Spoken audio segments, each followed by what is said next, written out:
talk about the formed elements, सबसे पहले हम लोग बात करेंगे erythrocytes, leucocytes. The formed element, they include the erythrocytes, leukocytes and the platelets. Clear? बहुत सारी जगह पे इसको हम लोग थ्रोम्बोसाइट्स भी बोलते हैं. ठीक है? Clear? The platelets. These are collectively called as the formed elements. In fact, इनका जो परसेंटेज है वो हमारे ब्लड में around 45% their percentage in the blood is of erythrocytes, leukocytes as well as the platelets. So around they constitute 45% present inside our blood. We all know erythrocytes, they are red blood corpuscles, RBCs. The erythrocytes, they are red blood corpuscles or what you rightly call as RBCs. सबसे ज्यादा cell में पाए जाने वाले जो component है that is what you rightly call as the RBCs, red blood corpuscles. Clear? अगर आप देखेंगे तो जैसा मैंने आपको बताया था कि एक हेल्दी एडल्ट के अंदर में 5 बिलियन से लेकर के 5 मिलियन से लेकर के 5.5 million, around 5 million to 5.5 million in a healthy adult human being you will find the composition or the presence of RBC. Clear? इसके साथ साथ अगर आप देखेंगे तो this is taken in cubic millimeter. In the same way जैसा मैंने आपको बताया था कि RBC they don't have nucleus. In fact they are devoid of what you rightly call as the nucleus. They don't have nucleus. RBC के बारे में अगर आप देखेंगे we all know, सब जानते हैं, काफी सालों से पढ़ते आ रहे हैं that they are biconcave in shape. What these RBCs they are biconcave in shape. जैसा मैंने आपको पहले ही बताया था.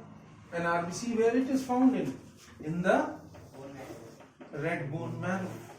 They are found in the red bone marrow of the human body. Clear? Right? And you will find कि RBC में भी all know, just अभी पहले ही पढ़ा है कि RBC they have a red colored iron pigment which is commonly called as hemoglobin, and this hemoglobin is actually what? This hemoglobin is the carrier of oxygen, particularly found in the RBC. Clear? It's a complex protein, hemoglobin, iron complex protein. Coming back, इसीलिए अगर आप देखेंगे कि इनका नाम RBC, red blood cells, it is the presence of these hemoglobin. Because of the presence of this iron component complex protein which is found in the blood, that is why they are called as red blood cells. जैसा मैंने आपको इसके बारे में बताया था. Clear? Right? आपके every 100 ml blood में कितना RBC होना चाहिए या हीमोग्लोबिन कितना होना चाहिए? 12 to 16 grams of hemoglobin in every 100 ml. 12 to 16 gram of hemoglobin in every 100 ml RBC आपके ब्लड में hemoglobin इतना presence होना चाहिए. That shows that you are a healthy adult. Clear? अब इसके बारे में मैंने अभी आपको बताया, इसको हम आगे और डिटेल में पढ़ेंगे. That they are responsible, these RBCs, they are responsible for the transport of gases. जैसे हमने पढ़ा Hb plus O2 gives off HbO2, oxyhemoglobin, and Hb plus CO2 carbinohemoglobin or carboxyhemoglobin. That is also the responsible factor for this process. So RBC or this hemoglobin is basically responsible for the exchange of gases. Clear? We all know, I think 8th और 9th class में हम पढ़ते आ रहे हैं कि RBC का average life span 120 days का होता है, and then after they are deposited where? Into the spleen. So spleen is known as the graveyard of RBC. Clear? ये सब हम लोग काफी सालों से पढ़ते आ रहे हैं. After RBC we talk about leukocytes. After this erythrocytes we will talk about the leukocytes. So let us talk about what you commonly call as the leukocytes. When I am talking about the leukocytes, बहुत सारी जगह I don't consider it completely wrong or completely right, but leukocytes they are commonly called as the WBC, the guard cells of our body. The defense mechanism of the blood is maintained by these WBC, white blood corpuscles, commonly known as the leukocytes. Clear? अब ये colorless होते हैं, and why they are colorless? Due to the lack of hemoglobin, because they do not have lack of hemoglobin, and that is why they are mostly, the WBCs, they are mostly colorless due to the lack of what you rightly call as hemoglobin. Clear? And you will find 6,000, they are nucleated undoubtedly, they have a nucleus, and 6,000 to 8,000 cubic millimeter they are found particularly inside in our blood. जैसा मैंने आपको इसके बारे में भी बताया था, short lived होते हैं, and we have divided WBC into two categories. We have divided WBC into two categories. One is granulocyte and another one is agranulocyte. We have the granulocyte and another one is agranulocyte. So we have divided the entire WBC into the two categories. One is what you rightly call as the granulocyte and other one is what you commonly call as the agranulocyte. इन्हीं के बारे में हम लोग पढ़ेंगे. You will find neutrophils, eosinophils and basophils. They are different type of granulocytes. Neutrophils, eosinophils and basophils. These are some of the basic component of the granulocyte, जैसा मैंने आपको पहले ही बताया था. Clear? And you will find lymphocyte and monocyte. Lymphocyte and monocyte. These are some of the integral part of the agranulocytes. We will study a little bit about these all things. Neutrophils, जैसा मैंने आपको पहले ही बताया था कि neutrophils सबसे ज्यादा agranulo, जैसे अगर आप इसमें देखेंगे तो what you'll find is neutrophils most abundant cells हैं. Clear? Total WBC में 60 to 65%. How much? 60 to 65% अगर आप देखेंगे तो neutrophils हैं total WBC में. Basophils 0.5 to 1%. Around 0.5 अगर आप देखेंगे तो basophils from 0.5 to 1% they are present in the entire WBC. Their composition is clear, right? And neutrophils and monocytes 6 to 8%.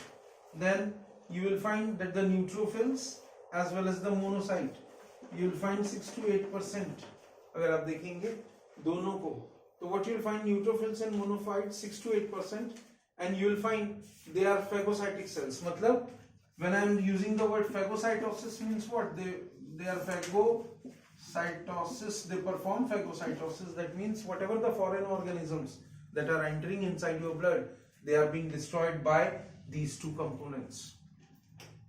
इसके साथ साथ अगर आप देखेंगे basophils, तो basophils they are responsible to secrete various type of substances like serotonin, जैसा मैंने बताया था. इसके अलावा they are also responsible for histamine, heparin,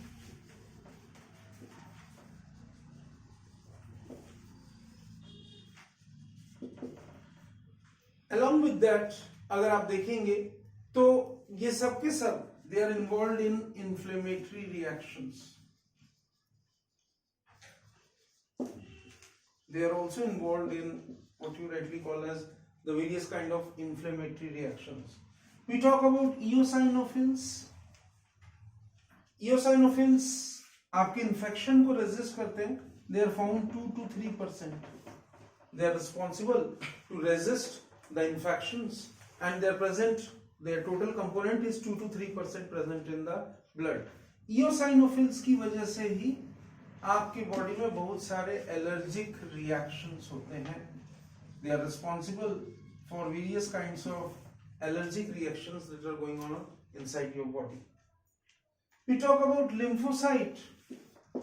If you see the important component lymphocyte, they comprise about 20 to 25%. And we all know that lymphocytes, they are of two types. What are they? B and T type. So if you see, there are two forms, B and T lymphocytes. यही the lymphocyte which is of B and T, the lymphocyte which is of B and T type. These B and T type lymphocytes, they are responsible for your body. They are responsible for the entire immune system of all your body. So they are responsible for the entire immune system. आपकी immunity इन्हीं lymphocytes से B and T cells से बनती है. They are responsible. We last talk about the last formed element, and that is what you rightly call as platelets. When I am talking about the last component, platelets, मैंने starting में ही बताया था that platelets are also known as thrombocytes. These platelets, they are also known as what you rightly call as the thrombocytes. And ये छोटे छोटे cell के टुकड़े हैं. बेसिकली मैंने आपको बताया था कि इनका भी फॉर्मेशन